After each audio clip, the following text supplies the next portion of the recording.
এটা ছোট্ট ইউসুফের গল্প, যে সব সময় ভালো কিছু করতে চায়। আজ আমি আরো ভালো কাজ করব। ভালো কাজ করলে আল্লাহ খুশি হন বাবা। কিন্তু আম্মু, কেউ তো দেখে না। আল্লাহ সব দেখেন। এটা কেউ দেখবে না, কিন্তু সরিয়ে দেই। কেউ কি আমাকে সাহায্য করবে? আমি আছি দাদি। তুমিও তো আল্লাহর সৃষ্টি।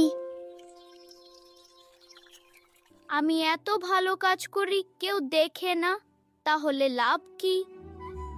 আল্লাহ, আপনি কি সত্যি দেখেন? প্রতিটি ভালো কাজ আল্লাহর কাছে মূল্যবান। এগুলো এত সুন্দর। আমি আল্লাহর জন্যই সব করব। আবার ভালো কাজ করছে। উজ্জ্বল আলো। আবার ভালো কাজ করছে।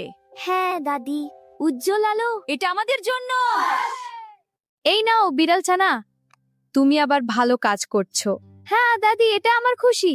কোনো নেক কাজই ছোট নয়, আল্লাহ সব দেখেন।